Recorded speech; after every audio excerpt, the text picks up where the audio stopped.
everyone. Welcome to PwC Tax Bite podcast series. My name is still Pieter, of course, but I'm very happy to welcome Romain and Helena in my virtual recording studio for this third episode in a subsection on CBAM and the broader European carbon taxation landscape. So, as you know, in this sub-series, we dive into the details of CBAM. In the first episode, we looked into the more broader policy scene, what's happening around CBAM, ETS, that will move into this definite period as from January 26. In episode 2, we went a bit in the details on the cost calculations, the embedded emissions, the certificate price, and so on. So if you didn't have the opportunity yet to listen into those podcasts, they are available, so please take your time and take a look at them. But in this episode, this third episode, we want to talk about the pricing and the customer aspects of CBAM. And for that, of course, we have Helena, our trade expert, still with us, just like in the previous episodes. But we also invited Romain Matriche from our team in the podcast. And Romain is part of the customer team, so he's really specialized in the customer topic, and I think he's the right person to ask some questions on to him about do you pass on the cost of CBAM? Can you absorb it? What can you do? What are the items we should discuss about that? So I suggest we kick it off, maybe Helena, why don't you kick it off and explain a little bit what we will talk about in this podcast? Yeah, before we dive into the commercial strategy, the pricing strategy, I'd like to bridge back a bit to our previous episode. Why is it so important that we look into the commercial decisions that you have to make? Referring back to episode 2, where we discussed the calculations of CBAM. It matters because of the shape of the cost. So CBAM, it's not a fixed tariff percentage that you can just model, put into your system and forget about it. No, it's dynamic, it's product specific, and it's also supplier specific. So the amount of CBAM, the amount of the cost, it will depend on the carbon intensity of your production, also whether you're using verified actual emissions, which is the preferred option, or the default values, but also the ETS-linked certificate price, and whether a carbon price was already paid in the country of origin. And also, remember the magnitude of this problem, the number that we walked you through last time. On a high carbon steel import, you can be looking at roughly 160 per ton of additional cost, the CBAM cost, already in 2026. And it will only be escalating in the future. So this is material. It's an escalating cost that someone in the value chain has to pay. Exactly, very material even. Romain, then we come to you. There's an additional cost, significant, then somebody has to pay it. And that's, I think, where you come in, right? Exactly, Pieter. So at the end of the day, CBAM becomes a cost that needs to land somewhere in the value chain. And commercially, you have to decide two things. Firstly, how you reflect it in your pricing. And then secondly, how you talk about it. And that's the customer narrative. So what we see often is that companies tend to jump straight to the narrative, but it's very key that we start with the pricing and its architecture, because the narrative has to be consistent with all you do with your pricing. And the trap I see often is that companies, treat this as a finance only or compliance only question. But CBAM is very much a commercial question as well. It's a decisive lever that determines how these carbon costs actually impact your margins and how your customer value. So if your competitors are making a smart pricing choice, for example, and you're not, then you either lose margin or lose volume or both. So it's very key that actually you take your pricing strategy very much into account at the very beginning, and then you translate it into the narrative.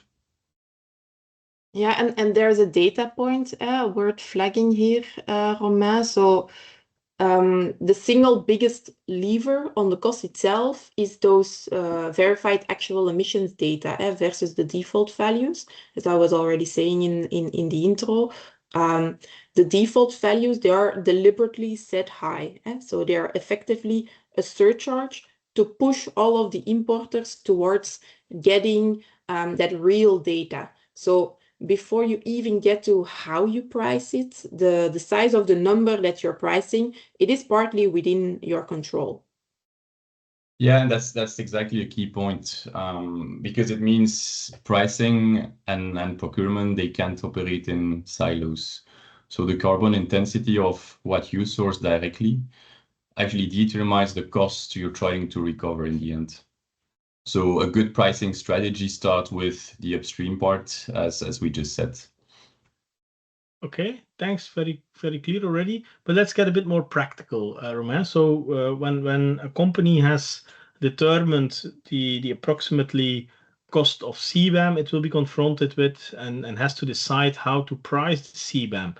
Where do you start? Yeah, it's a key question, and usually what we do is we start by reframing the question. So most people ask, should we actually pass the CBAM costs or absorb it? And that's actually what we see often the wrong starting point, because the right answer isn't really one of a strategy for the whole business. It depends on two things. So your carbon position relative to your competitors. So that's one. And second, your competitors' willingness to pay. If we put those two on two axes together, then we get 4 quadrants.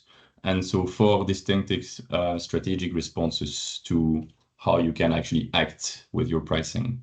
And most companies will actually use more than one across their portfolio because it can depend on the different products they have. Okay, so 4 key strategic responses. Can you unpack that a little bit and go in a bit more detail on them? Sure. So the first one is what we call selective pass-through. So this is in the situation where you face higher carbon costs relative than your competitors, but certain customer segments that you have will still accept a price increase. So typically regulated industries, sustainability-driven buyers or customers with limited alternatives. So the key word is that it's selective pass-through. You pass through so the CBAM costs not only to the segments that can absorb it, and you avoid so the blanket across the board increases that would end volume to lower carbon competitors. So that's the first quadrant we see. Then the second quadrant is what we call the low carbon premium. So this is a position where, Helena and I guess, both get the most excited about. Here you have actually a carbon efficient position versus your competitors, and some customers then genuinely value low carbon products. So because they have that willingness to pay, they'll pay for more transparency, compliance, or sustainability credentials, and that creates the room for the premium pricing on certain low carbon SKUs. So that's a second type of response that we usually see. Yeah, and that's where those verified emissions data comes in again. It becomes a commercial asset rather than just a compliance file that you need to gather. So the clear communication of your actual emissions data, it's something that will also strengthen your value proposition. You can charge a low carbon premium on a story. It should reflect the reality as well. So you should charge it on those verified numbers. Exactly. And the premium is only as credible as the data behind it. So that's a very key response that we see as well. A third quadrant or response that we usually see as well is margin pressure.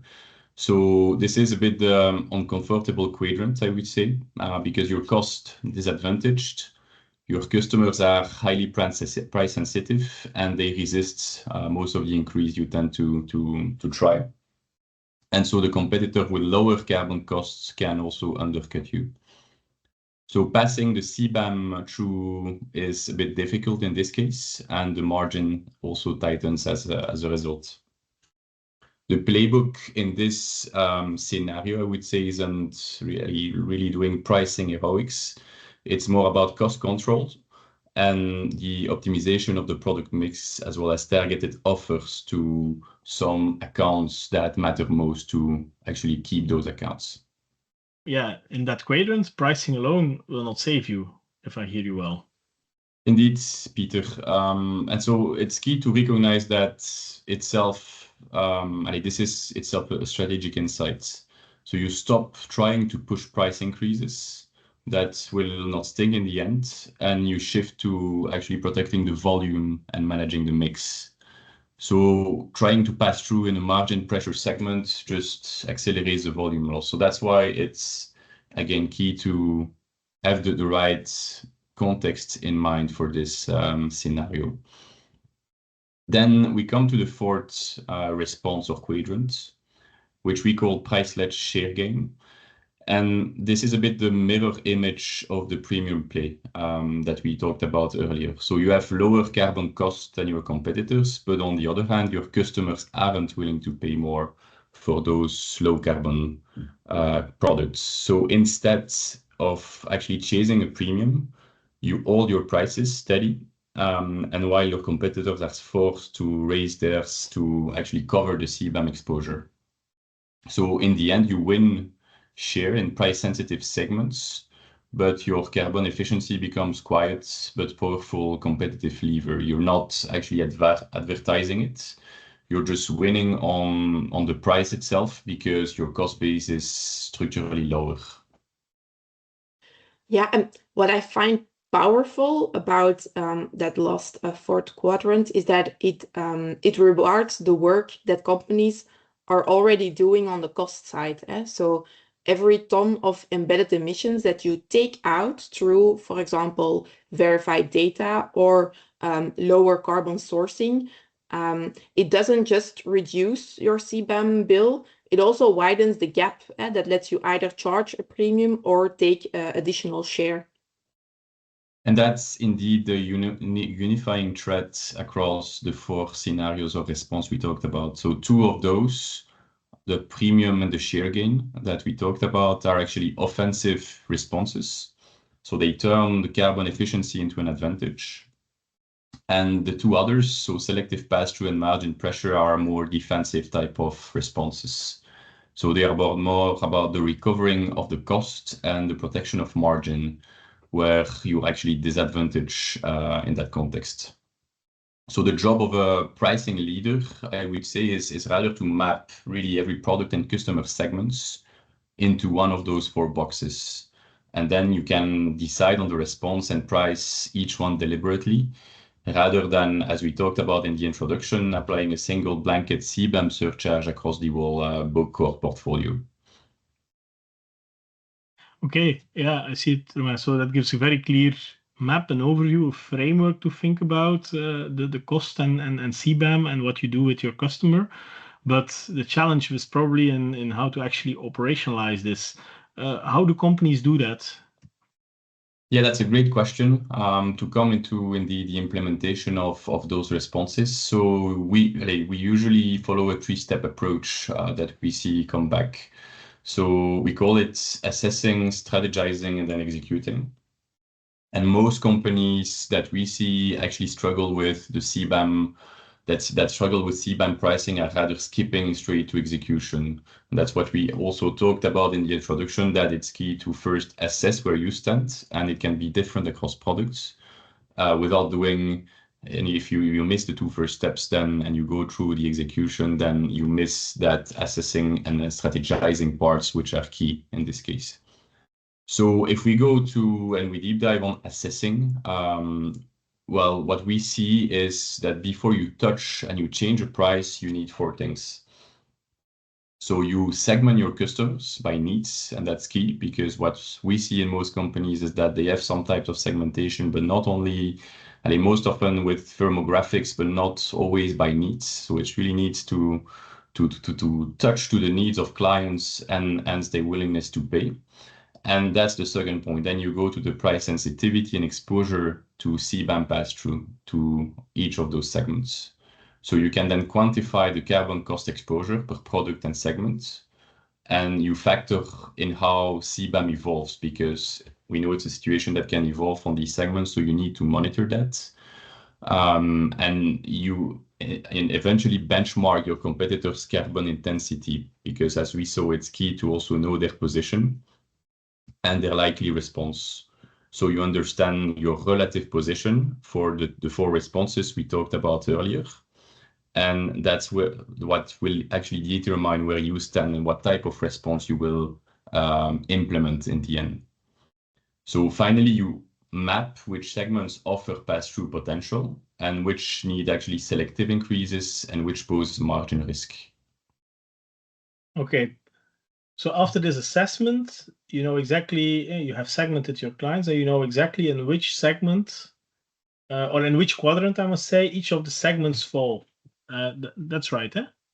Exactly. And you cannot really choose a strategy until you've done the assessment. So that's really key to know, again, the assessment, to know where you stand before deciding on which of the 4 strategies to implement.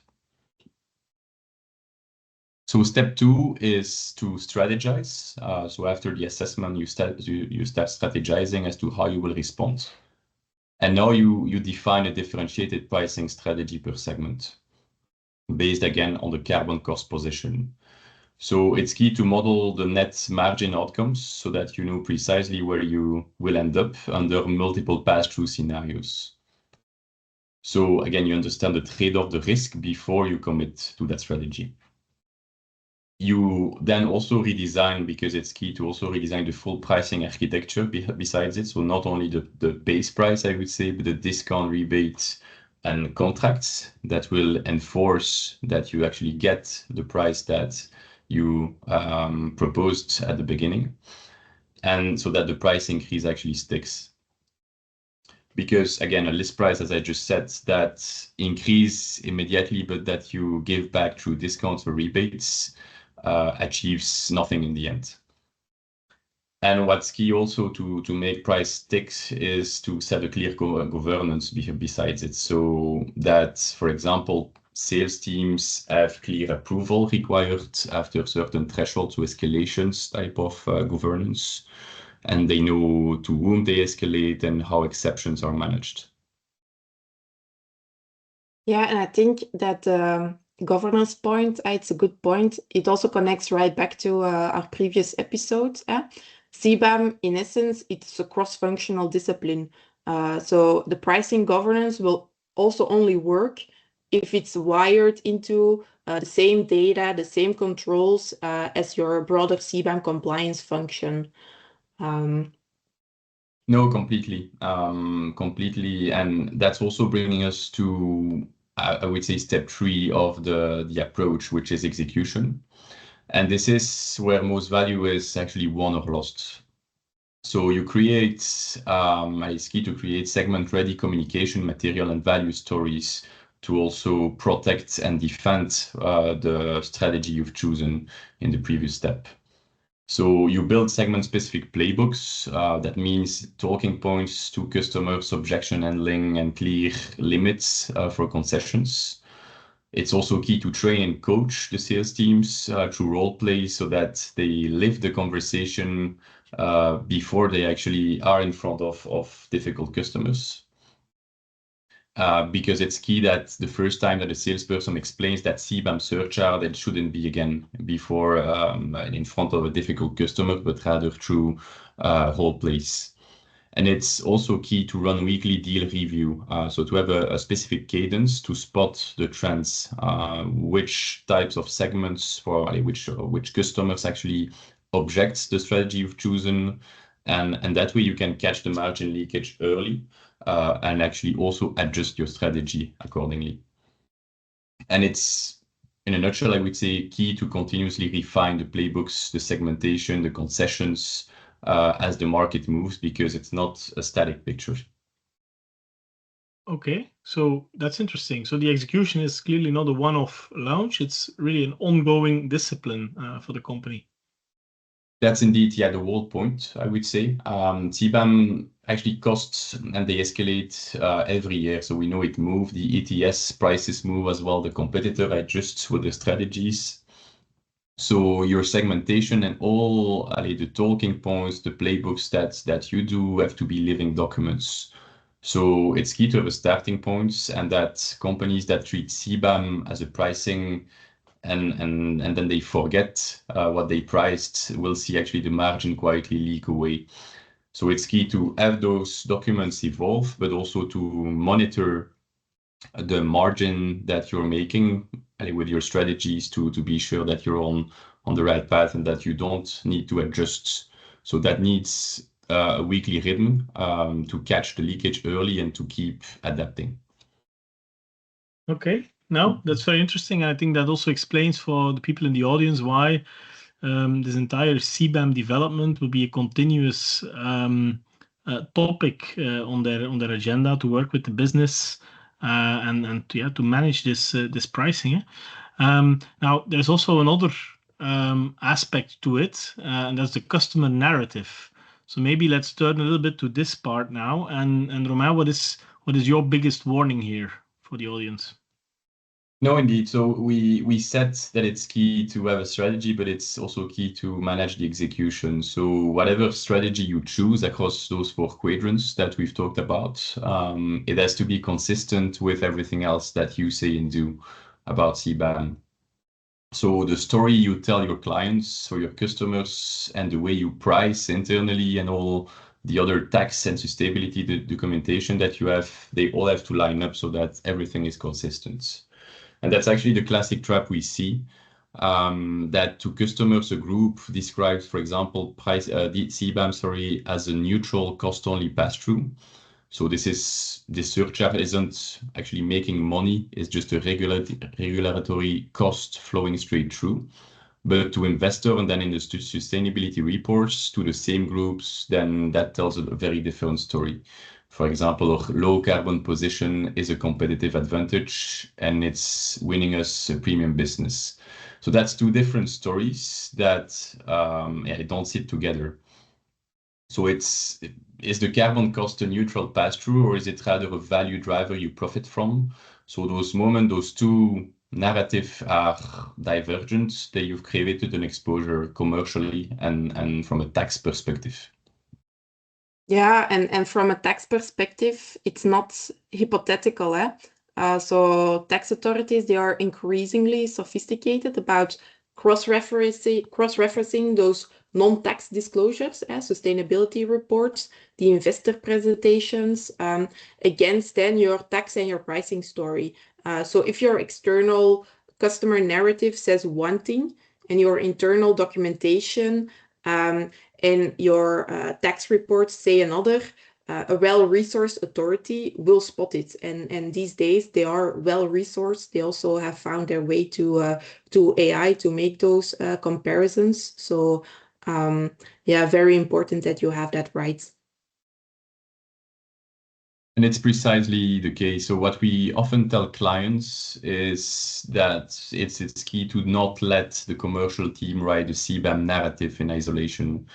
And also on the opposite side, so don't let the tax write the pricing policy in isolation.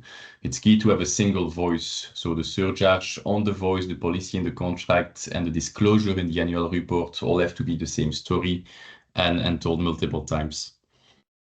And that just as true for the low carbon premium as it is for the pass-through. So if you claim again a low carbon advantage to clients, the data behind it has to be the same data in your sustainability disclosure. Yeah, and the good news is that the CBAM file in itself, it supports that consistency. So the product level data that you are already collecting, the embedded emissions, the production installations, the methodologies, carbon prices paid at origin. I'm also thinking about the supplier evidence there. That's exactly the evidence base that makes your pricing narrative credible and also defensible. So the data, the work that you're doing does a double duty. Yeah, that's a clear mindset shift, I would say. CBAM data is not only compliance data, it's commercial, financial, and pricing data as well. So if you can't trace your carbon adjustment surcharge or your low carbon premium back to verified numbers, then you have neither a defensible tax position, and you also don't have a convincing customer story in the end. Yeah, thanks a lot. I think this is very interesting, and although of course in the audience we have mainly members of the tax team, at least it's, I think, very interesting to know how the tax developments will be a challenge for the business and how this will be dealt with in the narrative and the pricing. So maybe as we move towards the end of the podcast, maybe I have a final question for both of you. Yeah, what would be the one thing you would take away, or do you think that the audience should take away from our discussion today? Maybe Romain, we can start with you. So for me, I think there is a key takeaway that there is not a single CBAM pricing answer or strategy, but there is a portfolio of them. So we have highlighted 4 typical response that you can actually map based on the 2 axes, so the customer willingness to pay and your competitor position. And before that, it's key to map, as we said, every product and customer segment into one of those 4 quadrants. So selective pass-through, the low carbon premium, the margin pressure, or the price-led share scenarios. So that's one side of the story, and then the other side is to run the discipline. So assess honestly, strategize with the margin modeling and the tight governance, and then you need to execute with the trained sales teams and the weekly deal reviews and the right governance besides it, so that the prices strategy that you take actually sticks bottom line. Carbon efficiency, I would say used well, is either a premium or a share gain weapon. And from my side, I would say consistency is everything, and it's powered by your data. And so whether you're charging a low carbon premium or defending a pass-through, your customer narrative, your contracts, your pricing, and your tax and sustainability documentation, they all have to tell that same story. And it should be backed by the same verified CBAM data. So get that alignment right, and you protect both your margin and your defensibility. Okay, thanks a lot for that. Very clear messages, I would say, for everyone. Now, we've reached the end of this podcast. So it was really interesting for me to have this discussion, looking at how CBAM actually moves from the cost we calculated in the previous episodes to a genuine commercial weapon with the strategic pricing responses. Now, in the next episode, we will continue our journey on CBAM, Helena, together with, and we'll involve some transfer pricing experts, because in the end, once you know what the cost is, once you know how the markets will react to that and the customer will react to it, the question is still there. What with the impact in the intercompany price setting for goods and so on. And this will be about questions like, where does the cost have to land within the group? Which entity is the entrepreneur and should maybe bear the cost, or which entity has actually control over the decisions, for instance, the commercial decisions that we've talked about in this podcast. So I would like to thank you both, of course, for this episode. So Romain, it was nice to have you in my podcast, and Helena, with you, I look forward to the last one, I think, the next episode on transfer pricing and CBAM. And the audience, thank you for tuning in, and hopefully to see you again in the next episodes. Thank you. Bye.